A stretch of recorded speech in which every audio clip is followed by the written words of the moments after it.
हर हर Mahadev. Jyeshtha Purnima 2026 date and time June Purnima कब है? बैजेश्वर धाम सरकार।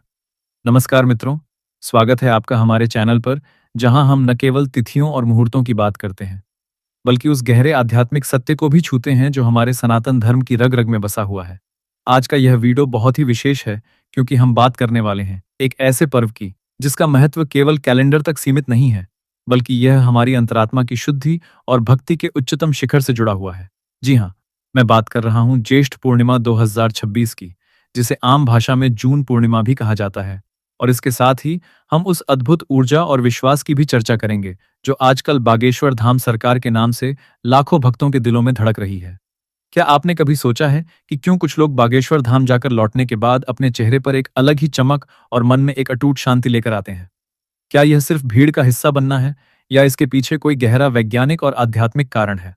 आज के इस वीडियो में हम इन्हीं सवालों के जवाब ढूंढेंगे।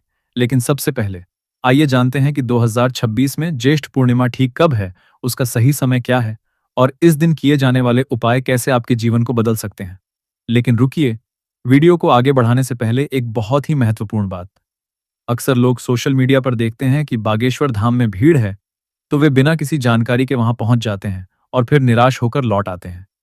यह नकारात्मकता हमें नहीं चाहिए।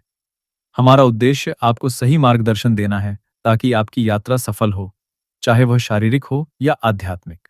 इसलिए इस वीडियो को अंत तक जरूर देखें, क्योंकि हम आपको वो गुप्त जानकारी देंगे जो शायद ही कहीं और मिले। और हाँ, अगर आप सच्चे भक्त हैं और सनातन धर्म की इन बारीकियों को समझना चाहते हैं, तो चैनल को सब्सक्राइब करना न भूलें और घंटी के आइकन को दबाएं, ताकि आप ऐसे ही महत्वपूर्ण अपडेट से जुड़े रहें। आइए, सबसे पहले अपनी स्क्रीन पर इस वीडियो को विजुअलाइज करें। कल्पना कीजिए एक ऐसा दृश्य जहां गंगा जी के तट पर हजारों दिए जल रहे हैं। आकाश में पूर्ण चंद्रमा अपनी चांदनी बिखेर रहा है, और वातावरण में हर हर महादेव का गूंजता हुआ नाद है। यही है ज्येष्ठ पूर्णिमा का असली स्वरूप। सबसे पहले और सबसे महत्वपूर्ण जानकारी। वर्ष 2026 में ज्येष्ठ माह की पूर्णिमा तिथि का आरंभ 24 जून 2026 की रात से ही हो जाएगा, लेकिन मुख्य त्योहार और स्नान दान का मुहूर्त 25 जून 2026 गुरुवार को पड़ रहा है।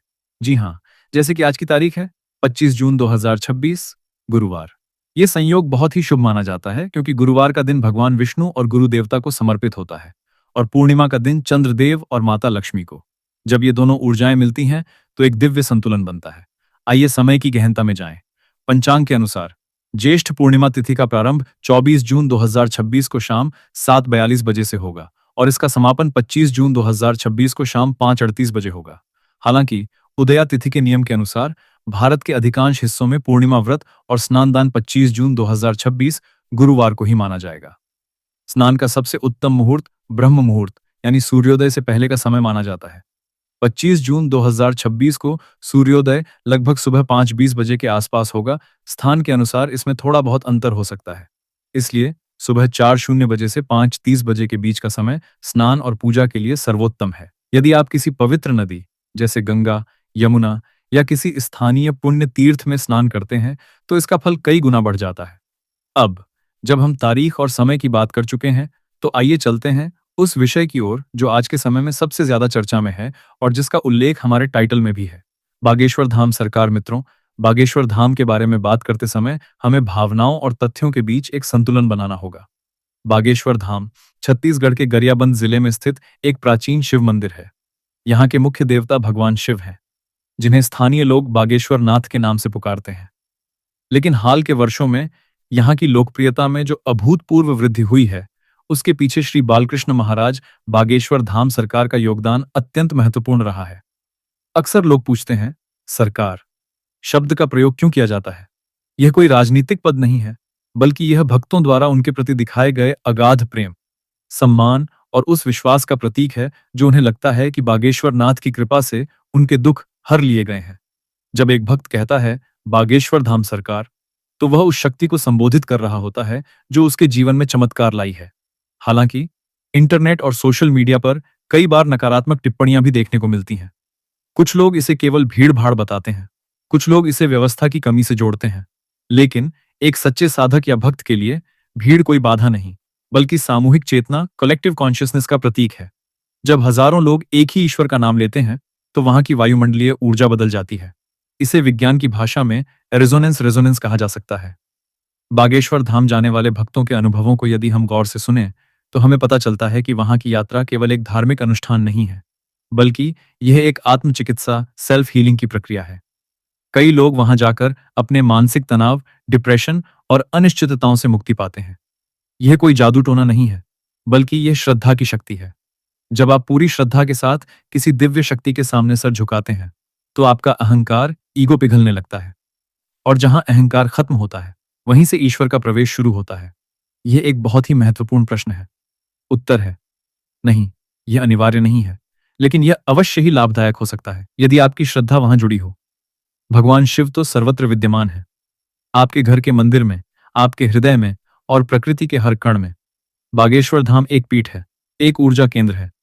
जैसे बैटरी चार्ज करने के लिए हम चार्जर से जुड़ते हैं, वैसे ही कई भक्तों के लिए बागेश्वर धाम उनकी आध्यात्मिक बैटरी को रिचार्ज करने का स्थान बन गया है। लेकिन यदि आप घर बैठे भी उसी भावना से शिव की आराधना करें, तो फल समान ही मिलेगा। अंतर केवल स्थान का नहीं, बल्कि भाव का है। बागेश्वर धाम की विशेषता यह है कि वहां का वातावरण, वहां की जन जन की आस्था और वहां का प्राकृतिक सौंदर्य भक्त को स्वतः ही एक गहरी समाधि की अवस्था में ले जाता है। अब सवाल यह उठता है कि ज्येष्ठ पूर्णिमा का बागेश्वर धाम या शिव आराधना से क्या संबंध है। आज ज्येष्ठ माह को हिंदू धर्म में अत्यंत पवित्र माना जाता है। इस माह में स्नान, दान और व्रत का विशेष महत्व है। पूर्णिमा के दिन चंद्रमा अपनी पूर्ण शक्ति में होता है। चंद्रमा मन का कारक है। जब मन शांत होता है, तो ही ईश्वर का दर्शन संभव होता है। भगवान शिव के गले में चंद्रमा विराजमान है, जो यह दर्शाता है कि वे मन के अधिपति हैं। इसलिए ज्येष्ठ पूर्णिमा के दिन शिव की आराधना करना मन की शांति और स्थिरता प्राप्त करने का सबसे उत्तम उपाय है।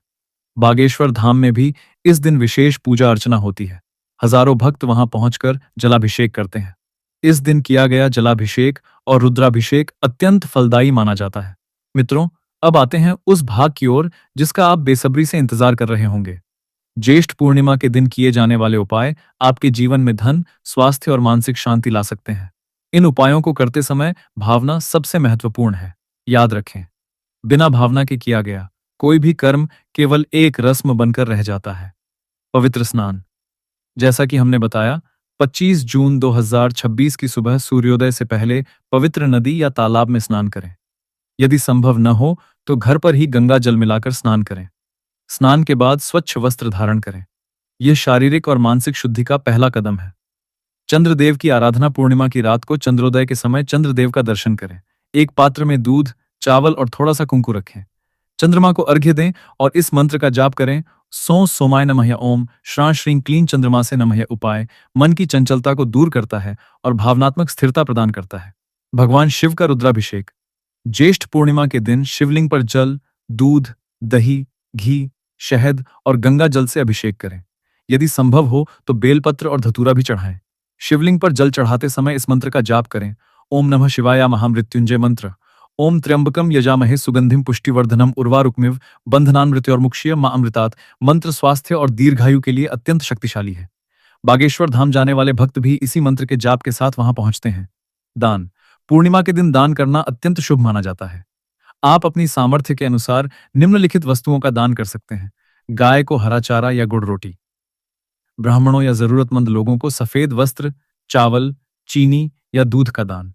यदि आप बागेश्वर धाम की तरह किसी धार्मिक स्थल पर जा रहे हैं, तो वहां आवश्यकता के अनुसार सेवा कार्य जैसे भोजन वितरण, पानी की व्यवस्था में सहयोग करें। यह सेवा ही सबसे बड़ा उपाय है। सत्यनारायण कथा या विष्णु सहस्त्रनाम, चूंकि गुरुवार का दिन भगवान विष्णु को समर्पित है, इसलिए इस दिन सत्यनारायण कथा का पाठ या विष्णु सहस्त्रनाम का पाठ करना बहुत फलदायी होता है। इससे घर में सुख, शांति और वैभव की वृद्धि होती है। तुलसी का पौधा, पूर्णिमा की रात को तुलसी के पौधे के नीचे दीपक जलाएं। तुलसी मां लक्ष्मी का स्वरूप है। इससे घर में नकारात्मक ऊर्जा दूर होती है और सकारात्मकता का संचार होता है। यदि आप 2026 में या किसी भी समय बागेश्वर धाम जाने की योजना बना रहे हैं, तो इन बातों का विशेष ध्यान रखें ताकि आपकी यात्रा सुखद और सुरक्षित रहे। पूर्व योजना, प्री प्लानिंग।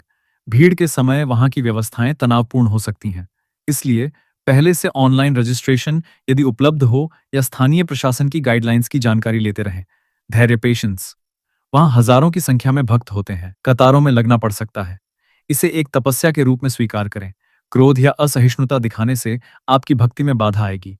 याद रखें, बागेश्वर धाम सरकार का अर्थ है समर्पण।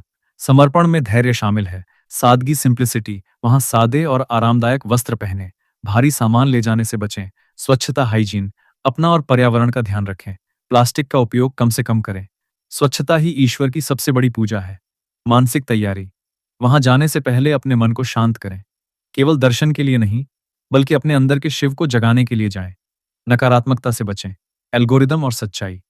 मित्रों, आज के डिजिटल युग में यूट्यूब और सोशल मीडिया के एल्गोरिदम अक्सर नकारात्मकता को बढ़ावा देते हैं, क्योंकि नकारात्मक खबरें ज्यादा क्लिक लाती हैं। आपने देखा होगा कि बागेश्वर धाम या किसी भी धार्मिक आयोजन के बारे में कई बार गलत या भड़काऊ खबरें फैलाई जाती हैं।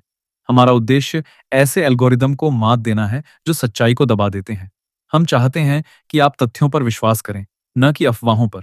बागेश्वर धाम में जो भी व्यवस्थाएं होती हैं, वे लगातार बेहतर होने की दिशा में काम कर रही हैं।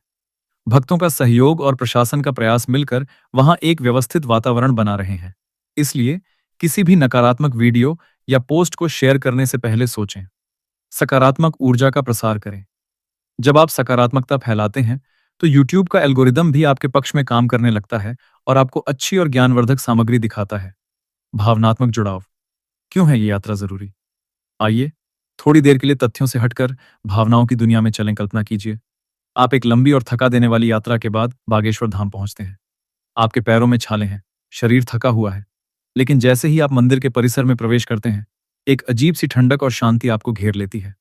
घंटियों की आवाज, शंखनाद और हजारों कंठों से निकलता हुआ हर हर महादेव का नारा, ये सब मिलकर एक ऐसा कंपन, विब्रेशन पैदा करते हैं जो आपके अंदर जमे हुए सभी डर और चिंताओं को धो देता है। जब आप शिवलिंग के सामने खड़े होते हैं, तो आपको लगता है कि आप अकेले नहीं हैं। एक अदृश्य शक्ति आपको सहारा दे रही है। उस क्षण आपकी सभी समस्याएं छोटी लगने लगती हैं। आपको एहसास होता है कि जीवन केवल संघर्ष नहीं है, बल्कि यह एक दिव्य खेल है। यही वो क्षण है जब बागेश्वर धाम सरकार आपके लिए केवल एक नाम नहीं, बल्कि एक अनुभव बन जाता है। यही अनुभव हम ज्येष्ठ पूर्णिमा के दिन अपने घरों पर भी प्राप्त कर सकते हैं, यदि हम उसी गहराई के साथ पूजा करें। पूर्णिमा की रात का चांदनी प्रकाश हमें याद दिलाता है कि अंधेरे के बाद हमेशा उजाला होता है। चाहे आपके जीवन में कितनी भी रातें क्यों न हों, पूर्णिमा का चांद यह संदेश देता है कि पूर्णता संभव है। चैनल से जुड़ाव, एक परिवार का हिस्सा बने। मित्रों, इस वीडियो को बनाने के पीछे हमारा उद्देश्य केवल जानकारी देना नहीं, बल्कि आपको एक ऐसे समुदाय, कम्युनिटी से जोड़ना है जहां ज्ञान, भक्ति और सकारात्मकता का आदान प्रदान होता है। हमारा चैनल केवल एक प्लेटफॉर्म नहीं, बल्कि एक परिवार है। हम चाहते हैं कि आप इस परिवार का सक्रिय सदस्य बने। यदि आपने अभी तक हमारे चैनल को सब्सक्राइब नहीं किया है, तो कृपया करें। यह हमें प्रेरित करता है कि हम ऐसे ही गुणवत्तापूर्ण और गहन विषयों पर वीडियो बनाते रहें। इस वीडियो को लाइक करें और उन दोस्तों और परिवार के सदस्यों के साथ शेयर करें जो ज्येष्ठ पूर्णिमा के महत्व को जानना चाहते हैं या बागेश्वर धाम जाने की सोच रहे हैं। आपका एक शेयर किसी की आध्यात्मिक यात्रा को सही दिशा दे सकता है। हमें कमेंट में जरूर बताएं कि आप ज्येष्ठ पूर्णिमा के दिन क्या विशेष पूजा या उपाय करने वाले हैं, या यदि आप बागेश्वर धाम गए हैं तो आपका अनुभव कैसा रहा। आपके अनुभव दूसरों के लिए प्रेरणा का स्रोत बन सकते हैं। हम हर कमेंट को पढ़ते हैं और उनका उत्तर देने का प्रयास करते हैं। अंत में मैं यही कहना चाहूंगा कि ज्येष्ठ पूर्णिमा 2026 का यह पर्व हमारे लिए एक नई शुरुआत का प्रतीक है। यह हमें याद दिलाता है कि चाहे बाहर का संसार कितना भी शोरगुल वाला क्यों न हो, हमारे भीतर एक शांत केंद्र है जिसे हम अपनी भक्ति और साधना से जागृत कर सकते हैं। बागेश्वर धाम सरकार का नाम लेना या वहां जाना, अथवा घर बैठे शिव की आराधना करना, माध्यम कोई भी हो, लक्ष्य एक ही है, ईश्वर से जुड़ना और स्वयं को पहचानना। तो 25 जून 2026 गुरुवार को ज्येष्ठ पूर्णिमा के इस पावन अवसर पर आइए हम सभी प्रतिज्ञा करें कि हम अपने मन को शुद्ध रखेंगे, दूसरों की मदद करेंगे और सनातन धर्म की इस अमूल्य विरासत को आगे बढ़ाएंगे। याद रखें, भगवान शिव कहीं दूर नहीं है, वे आपके हृदय में हैं। बस थोड़ी सी श्रद्धा, थोड़ा सा विश्वास और बहुत सारा प्रेम चाहिए उन्हें पाने के लिए। वीडियो पसंद आया हो तो लाइक बटन को दबाएं और चैनल को सब्सक्राइब करें। मिलते हैं अगले वीडियो में एक और महत्वपूर्ण विषय के साथ। तब तक के लिए स्वस्थ रहें, खुश रहें और ईश्वर के चरणों में जुड़े रहें। धन्यवाद।